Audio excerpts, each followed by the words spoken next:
Each and every one of you out there, it's just a matter of unlocking it, figuring out what it is that you can do. And yeah, it's not going to be your best work at first, but you learn. The learning curve is what makes it special. And as you get more experience, your product gets better. You feel more confident about what you're doing. So it's an ongoing process if you don't stop. Hello, my creative friend. Welcome to the BDI Create Today podcast.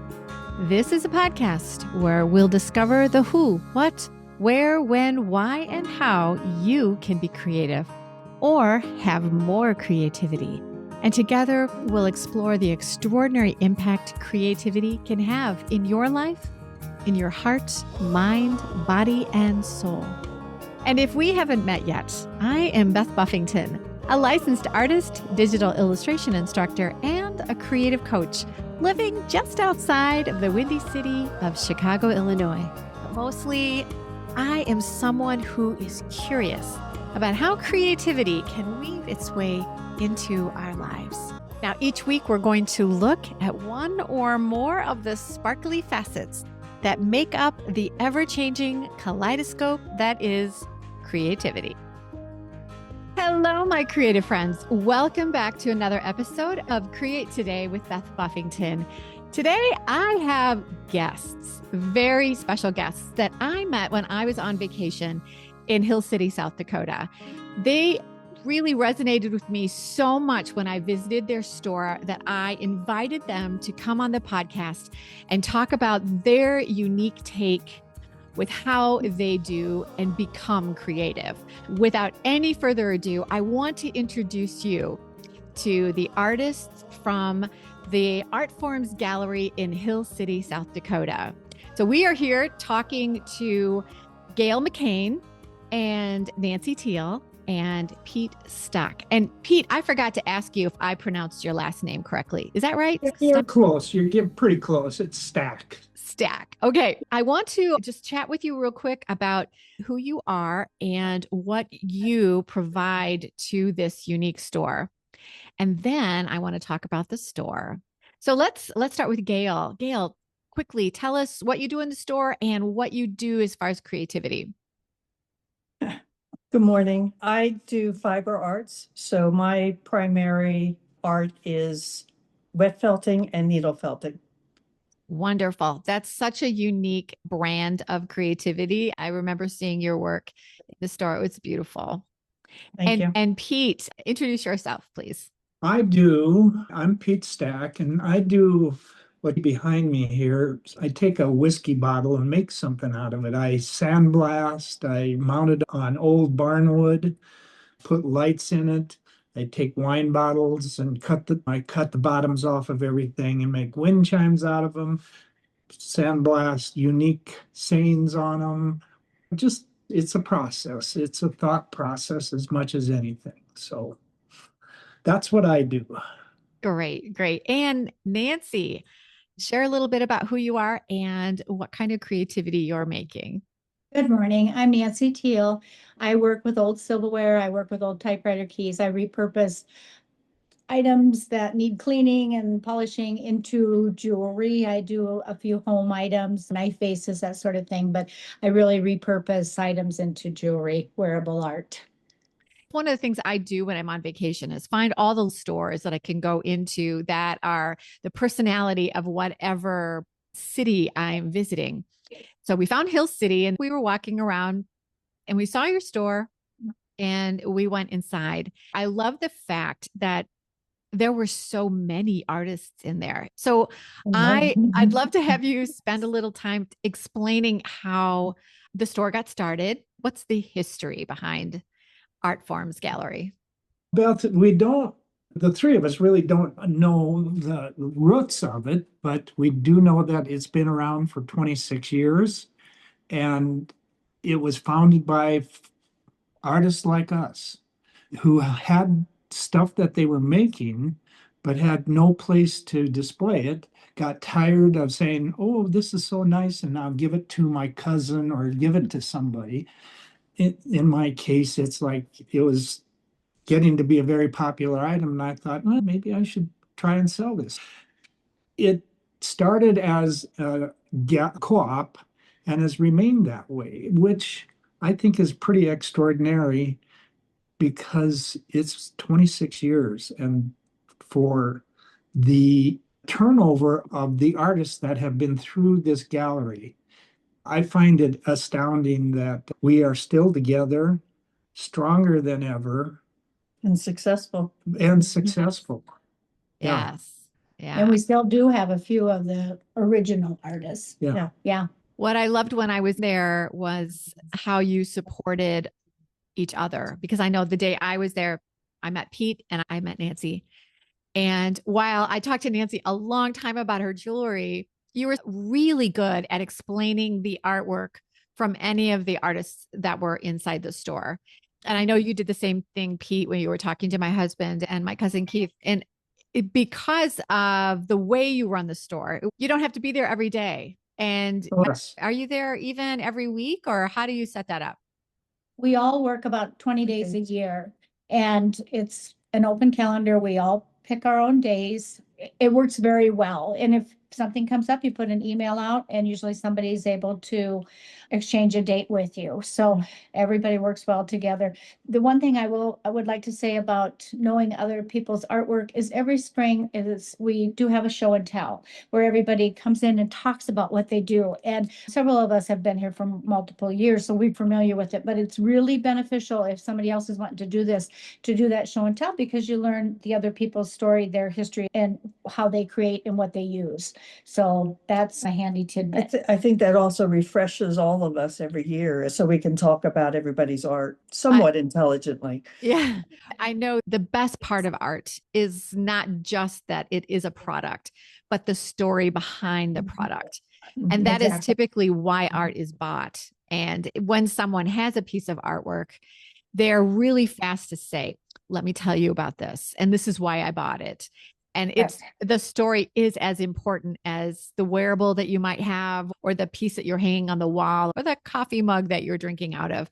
Right. It is why you bring something home when you're on vacation. It's important to have people there that can say, if you like that, let me tell you a little bit about the artist. What was the material? There was, I could remember exactly where it was, not too far away from the cash register. There was a display of, I think it was wood material, but it was of burled wood or something. The pine nuts. Yeah, The pine nuts that are off of our trees here in the hills that Joe Reinhardt goes into the hills, cuts them, and makes things out of them. So it's actually raw material. Everyone's one of a kind. So pretty unique. Yes. And you had actually one of the little pine nuts there. Yeah. You showed me what they look like before he got started working on them, and then what he turns them into. And Right. that was just such a great way to talk about the artist and their process. So it's not a surprise that your store is so successful. It creates a connection and something you can relate to and remember. Yeah, Yeah. very beneficial. And so you have to work with each of these artists in here on a daily basis, even though they're not present, but you got to know their stuff. And that creates kind of a bond in this gallery. That's hard to, you hire employees and they're here working hourly. The people that work in here care about what's going on. And I think that is a key, very key to the success of this community, this co-op. And it takes all of us to make it work too. Everybody has an interest in it succeeding for themselves and for everybody else. And it's great. It's great to be able to only work those 20 days a year, and yet your product's for sale all the time. You don't have to own a store. You don't have to pay the rent by yourself, and you don't have to work all the time. So it's a great concept. It's a win-win. How often are you in to replenish your products and just check out displays, etc.? It depends on the individual. And I think everybody who works is very good. If an item of mine sells, I will get a text or a call and say, your hat sold, you just sold 10 bars of soap or whatever. So then I know I need to come in. And I think that's, again, how we all work together. Yeah. Yeah. That's nice. And it's just a good pick me up to know that something sold, even if you don't Right. need to go in and replenish. You're like, oh, Yeah. I Yeah, had it's something sell exciting. today. That's nice. Sure. Yeah, it's Yeah. exciting.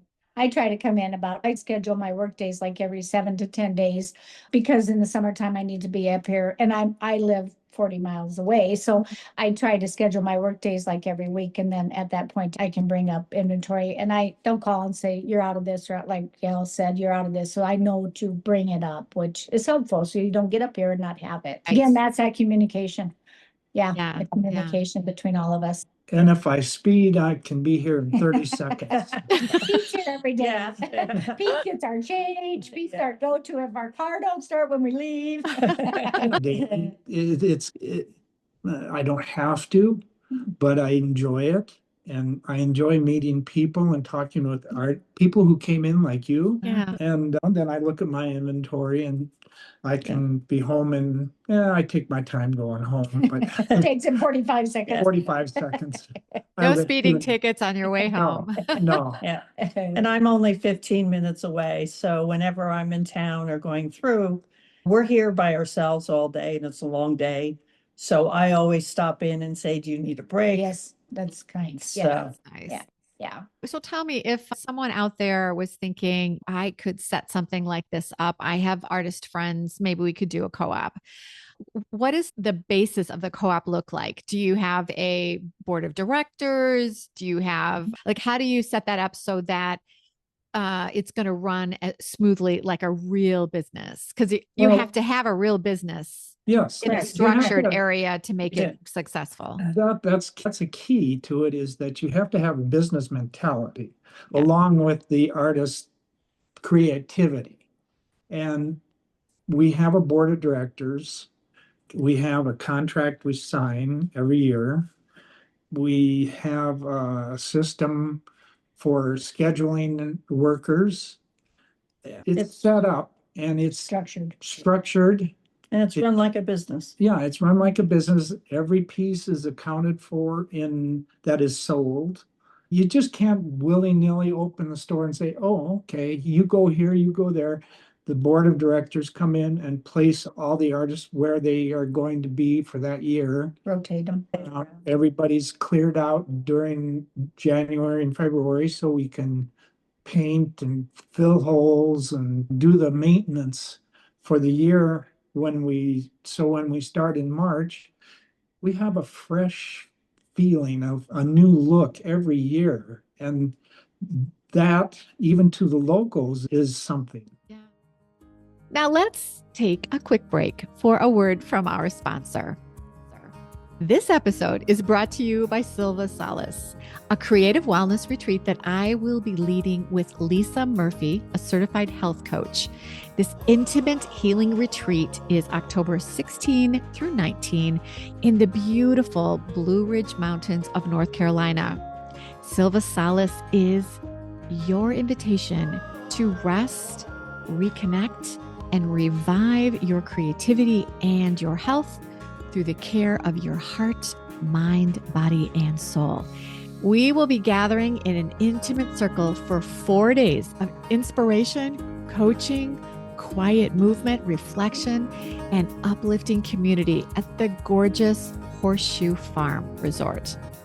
You'll be guided by me and certified health coach Lisa Murphy, and you'll leave with more clarity, creative confidence, and emotional strength than you thought possible. Now, spots are limited, and I would love to talk with you personally if you're curious about attending this creative resilience retreat. You can learn more about this retreat at bdi-create.today/Silva-retreat. And Silva is spelled Sylva. There's also going to be a live link to the retreat information in the show notes. I know when I was in your store that it didn't feel like one of the stores that you walk in where everybody has their own space and they're doing their own thing. It felt like a store that was supporting artists, but as a community. And I don't know why, but that just seemed so much more inviting to be in the store and not think that I was in 11 different stores, but I was in one store that was celebrating just the craftsmanship of South Dakota. The other thing, and if somebody wanted to set one up, I think is important, is that you have to have individuals who can work the store. So we're all from the area. I live probably, like I said, 45 minutes away, but I can get here every day. I mean, we all are local. Well, most of us are local, and we're all pretty good in working with the public and the money part of it. It takes that type of individual that they're able to communicate with people and do that too, and be able location wise to get here to work. And I would imagine that you have some sort of schooling to help everyone understand how to run a cash register or whatever the money taking They have a materials training. are. Yep. All the new artists get a training day, and they can come as often as they need to or want to watch it, how it's done in the morning, counting the cash. It's 101 stuff at this point, but still they as much training as they need. But I come in every morning. I'm the enforcer. You forgot to turn a light on. Got to turn a light on. Our 22 lights isn't on, Pete. We'll find it. But Yeah, that's I important. try to do it in a way that I could go over and turn the open sign on for Leah, who's great at not turning the open sign on, but I say it's not on. And pretty soon that becomes automatic for her. You can't be belittling every mistake that's made. You have to encourage, if you will, that they remember to do the right things when they're go into their morning daily routine. Yeah. I come in simply because the artist is here by themselves and they need money, change, because inevitably the first or second customer of the day comes in and buys a $2 sticker and they hand you a $100 bill. Those are the things that you've got to have. You've got to have involvement in this community. And if someone sees this podcast and likes what they see, have them give us a call. I'll send you a copy of our contract. I'll tell you what employee scheduling thing we use. We jury everything that comes into the store so that we know that we're not overlapping each other's work. And that's all on the board. And it works. It just works. And I think people need to understand that there's a very definite structure here, down to the fact that you look at the calendar, I'm working today, so what's my cleaning job today? Okay, dusting, mopping the floor. So we all participate in the well-being of the entire gallery. We reach out to the person who works tomorrow as a reminder. And that way we can let them also know what kind of day it was busy, whether you're going to need change in the morning or. That's such a smart way to make sure that you are handing off that baton successfully. That person is, oh yes, I'll be there tomorrow. Really helpful. Most of the time we try to actually talk to the people, not just send a text or an email. And I have to say, no shows are almost non-existent for us. We're fortunate that way. Yeah, it just works because I think everybody has that interest in it. I have a Create.today membership where I help creatives figure out how they might want to start a business or map their way to success in selling something or finding clients or licensing their work or finding an agent to help them find work. And one of the things I always talk about is that if you want to make money with your art, that you have to do more than just make art. Because if you're just making art, then you have a hobby. But if you want to sell your art, then you really need to get in, roll your sleeves up, and put on your business hat. And that's the only way to become successful as a creative professional. That is so important. And clearly something that you are the poster child of, 26 years later, successful store. Yeah. Yeah, it's got to be that way because artists are artists. We've all got creative things going on, and sometimes business is a background type of thing, but you've got to blend both of them to make them work, to make it really work. And if people don't choose one over the other, you're setting yourself up for failure. Yeah. Yeah. I think what's important too is if you look at the artists that are here, this is our second or third act, and we're all coming from a business background. Yeah. Yes. Good point. Yeah, I think that has a lot of strength in it. But if you don't do that marketing, if you don't do that business, the accounting, the when we open, when we close, then you just have a hobby if you aren't able to make that back end part successful. Beth, please, if someone is seriously considering this, don't have encourage them to contact us because it's no use in trying to reinvent the wheel. Yeah. We have a good wheel and it's nice and round and runs pretty good. So I think that we've had some huge Hiccups. successes. We've had some hiccups, yes. But we've survived. Yeah. And I think the fact of having 23 of us, that everybody's got different strengths, where everybody brings something to the table, which is beneficial as well. Some more than others. Pete's got more than me, but no. Why do I feel like a thorn between two roses? Because you are.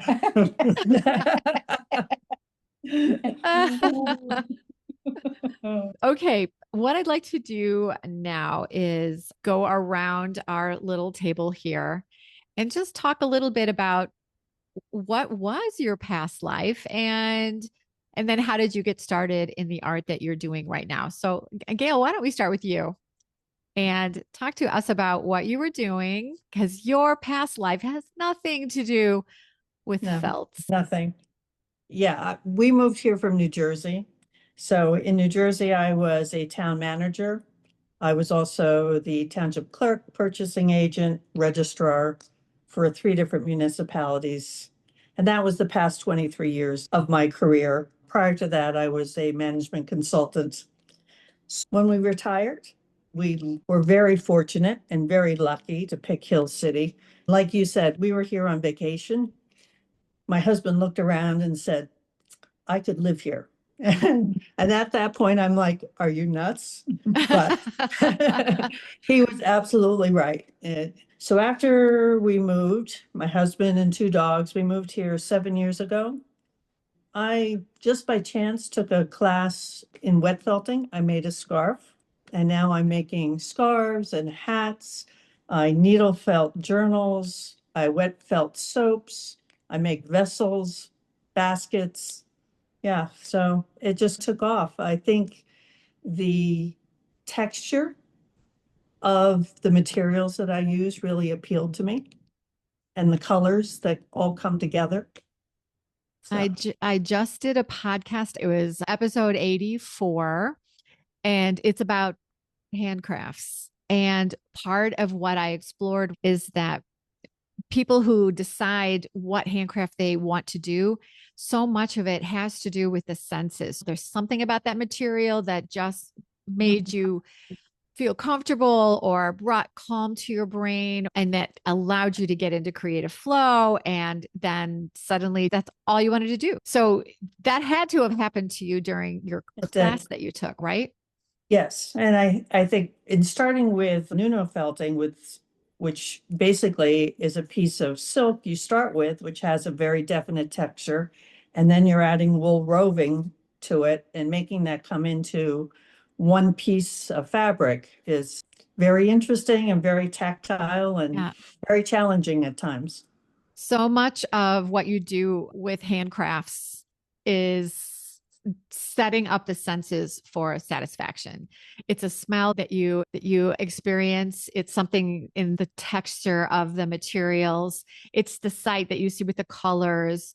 And if you look at the science, there is an actual calming of the brain that allows you to settle down and your brain has time to think while your hands are busy, and it allows you to think about problems and solve them. Looking into your type of creativity, Gail, that is so unique.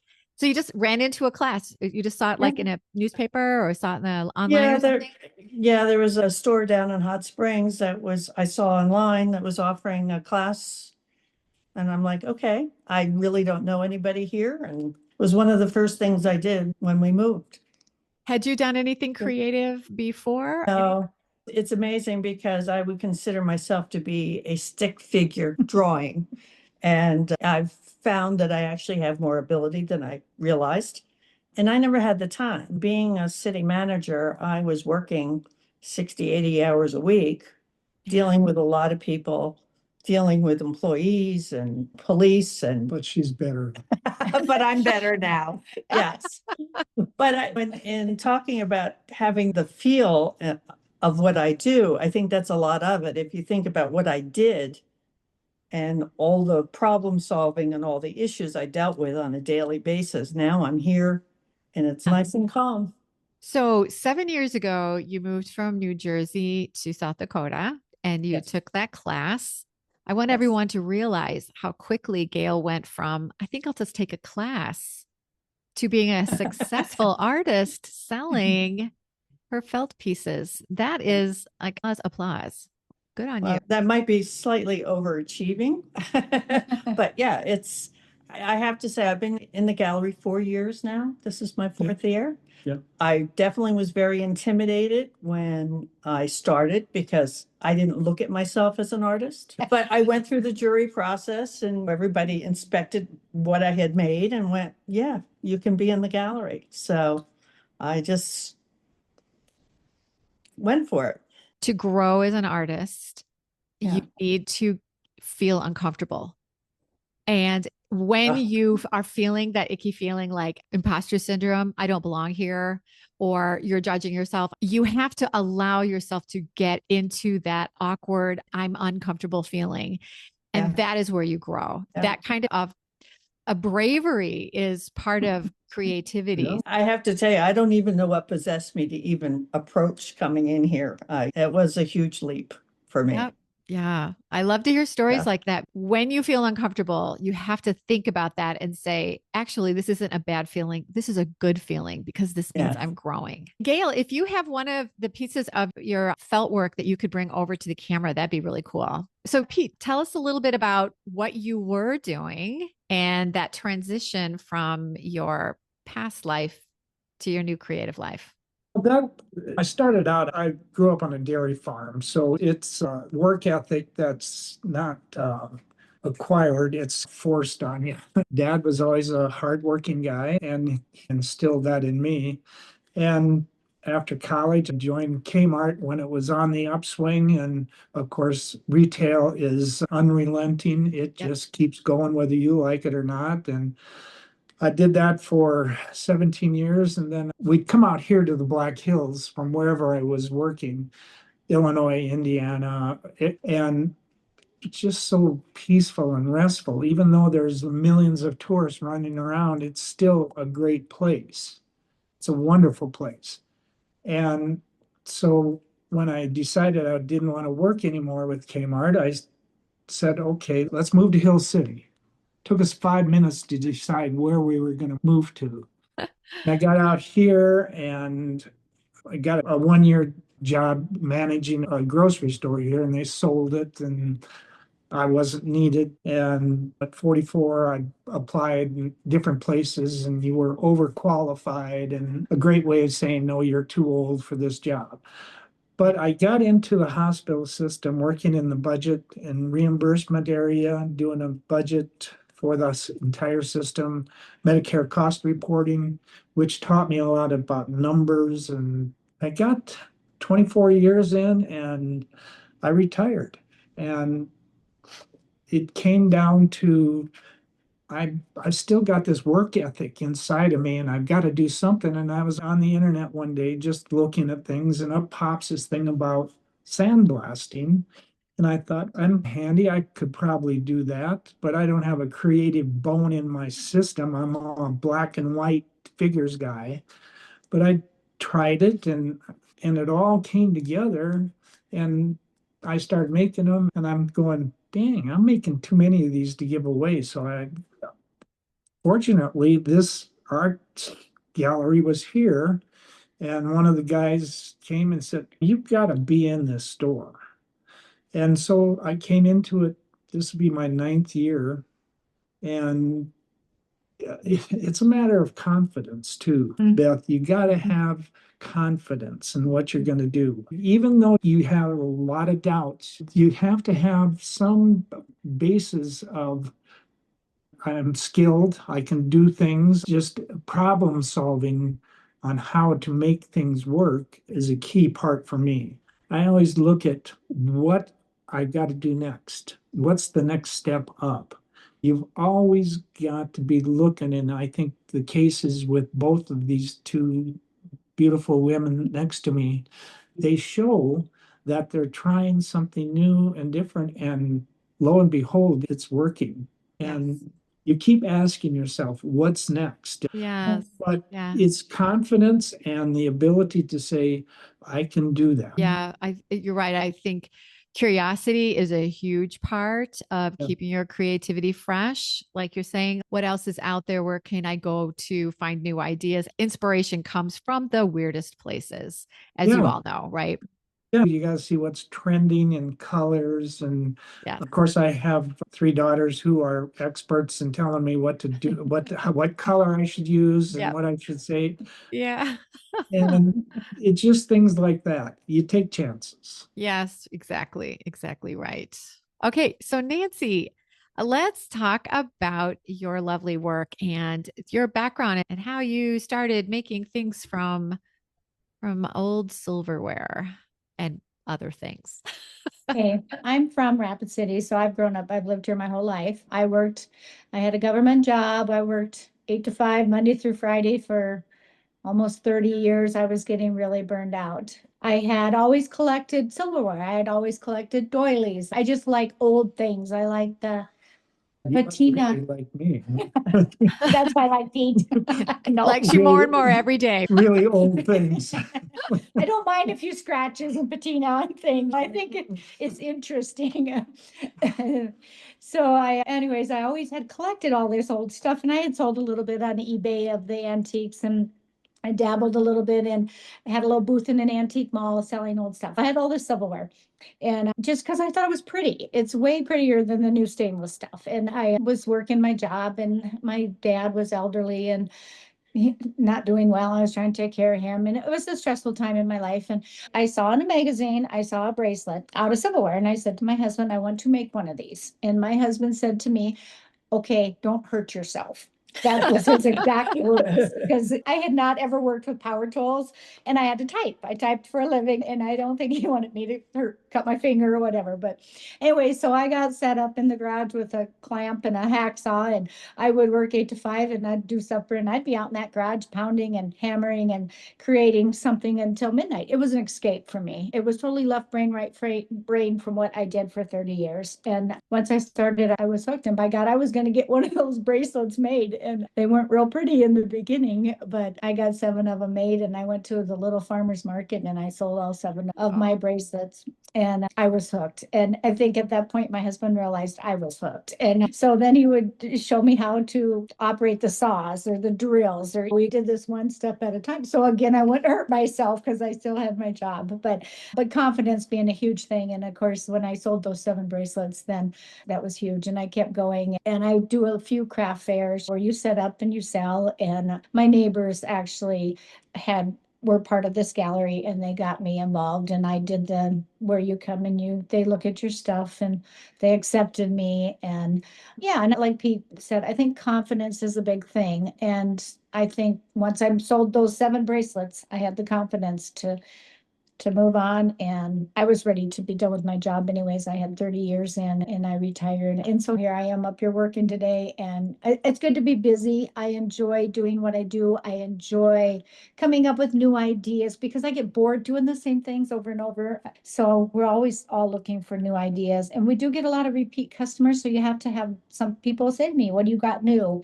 Yep. And so my inspiration is antique stores. I love antique stores. I love looking for different items that I can maybe make something out of. And yeah, so that's what my story. And Yeah. I enjoy what I do, and I'm glad that I have this outlet, and I enjoy the people I work with. A couple things that you said that I think are just really worthy of unpacking for a second.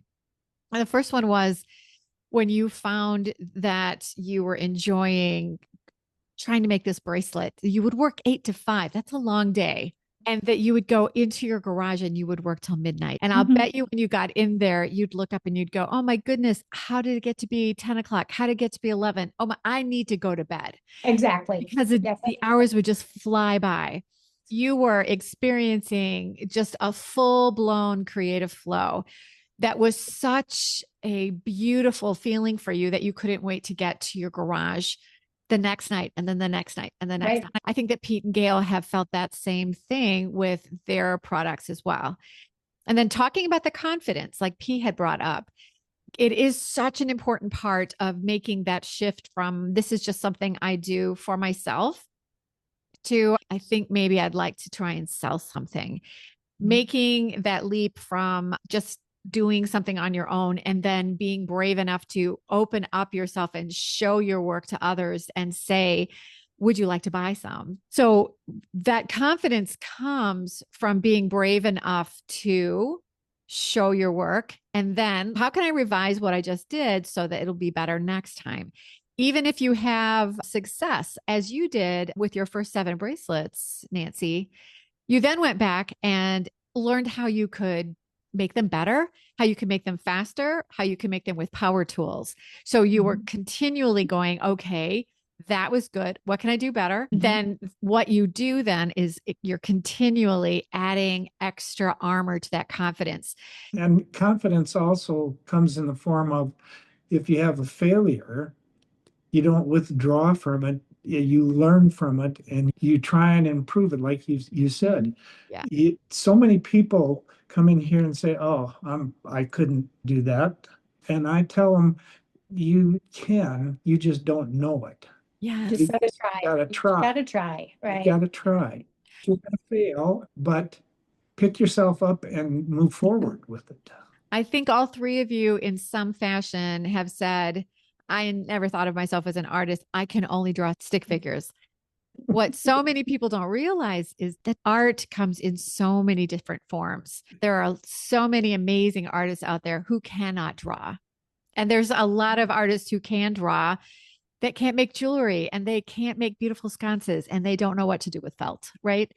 But that doesn't make them any less of an artist. But it also doesn't mean that they couldn't have fun testing that out or trying it out on their own. And occasionally I tell my creatives who are feeling blocked, maybe it's time for you to go and try something you've never tried before. You're a painter, go do some pottery. You're a sculptor, try writing in a journal. You're a musician, let's learn how to make sourdough bread.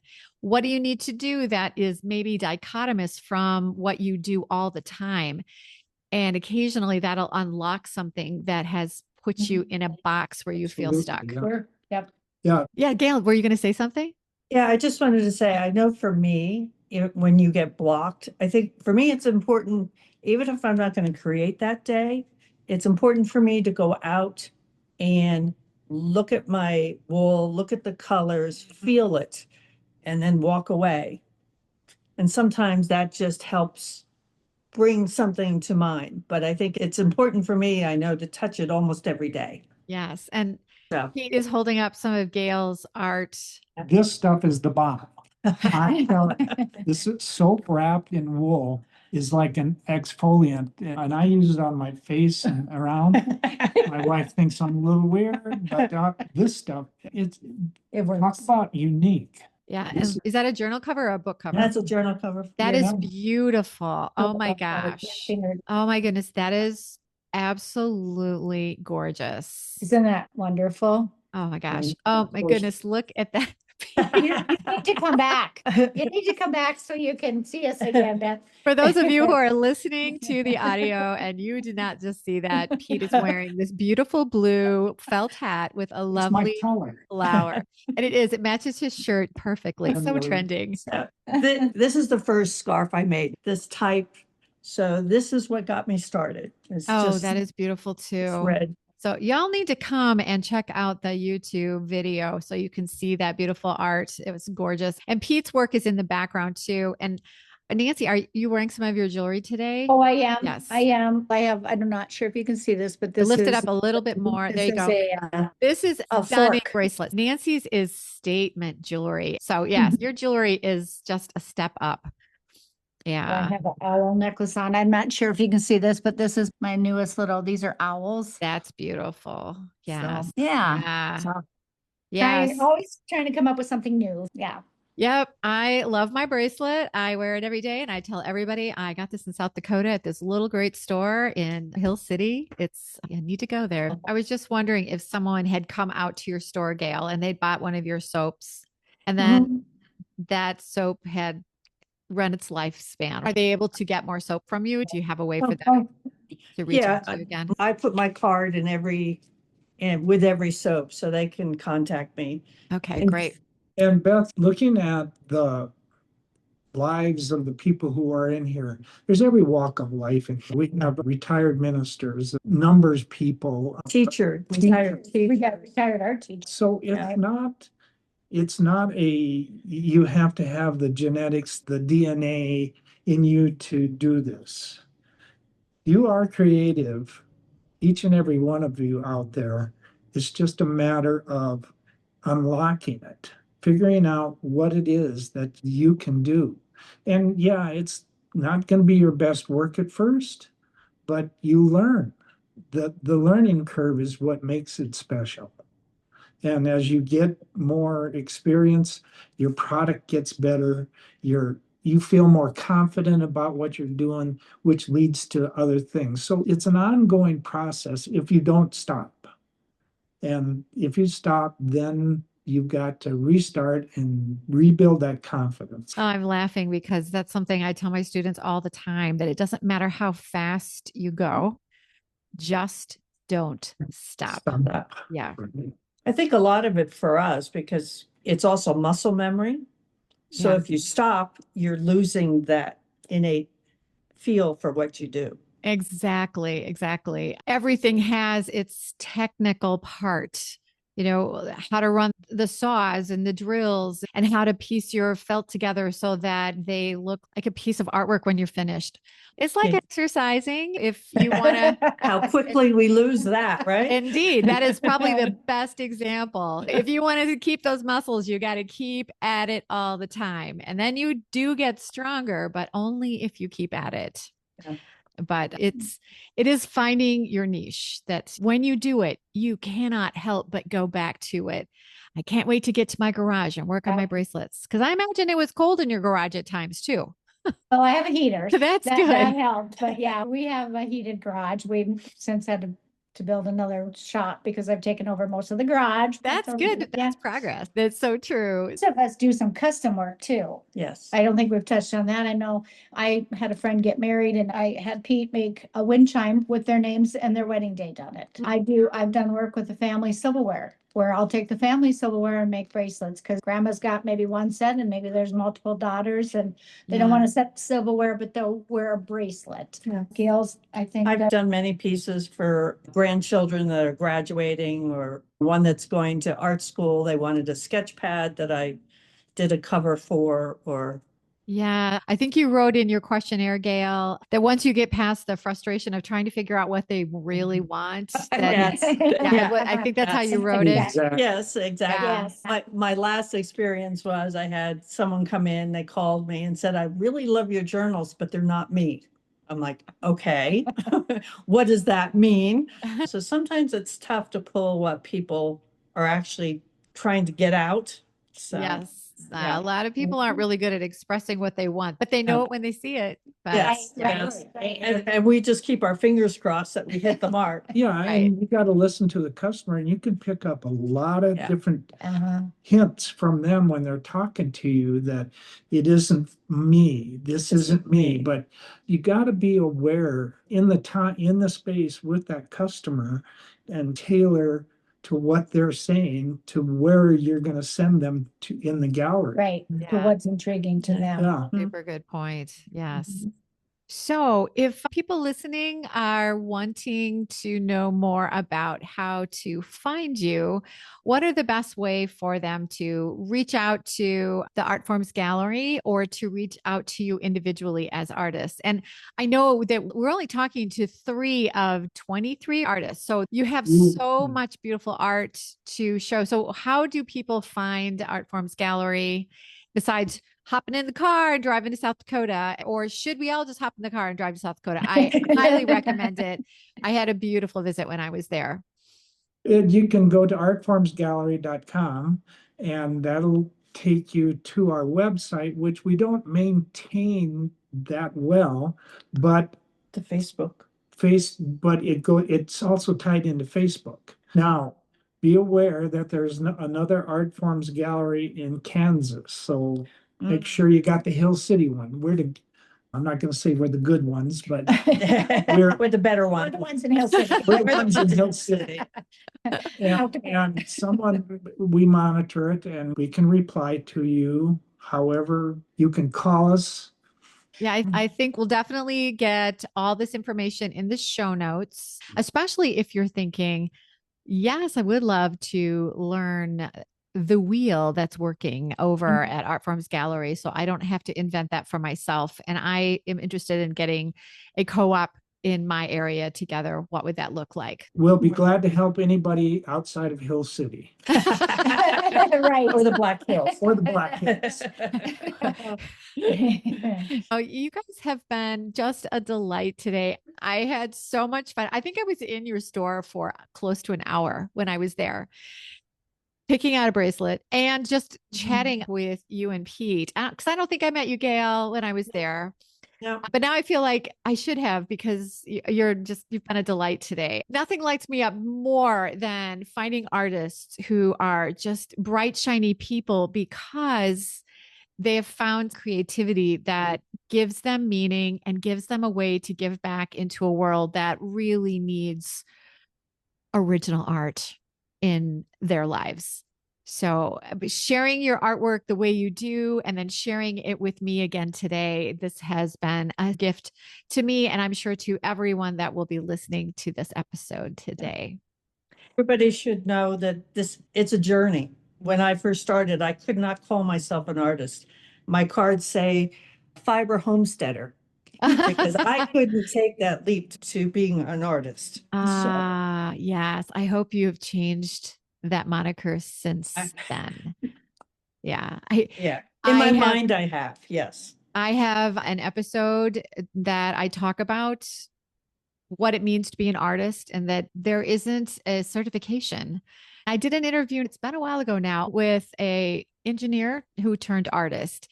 And it took years before she would say she was an artist because she just felt, I didn't get schooling for this. How can I claim that I'm an artist? You don't have to have a degree from a college or a certification you can put in the window. It is just a spirit that envelops you. And that's what makes you be able to say, I'm an artist. And it has nothing to do with how beautiful your stick figures look. The other thing that's really important about this gallery is we're part of this whole community. These artists are very generous. I'm on the board of a humane society. When we have a fundraiser, people just give me art that we can do, or the garden club with the flower show.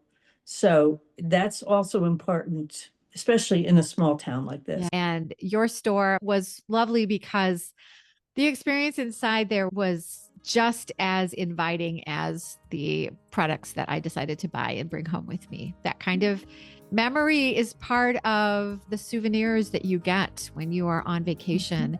So you are helping the people who are visiting get that full feeling of what South Dakota is.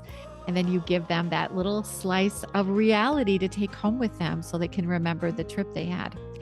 And then move back after they retire, because it clearly is the place to go. And we also act as tour guides too. Have you seen this? Have you seen that? Pull out the map, give them directions. Oh, yeah. We're full service here. Yeah, that's a good point. Yeah. I know that the store is going to open for you in about 10 minutes. Am I right? Yes.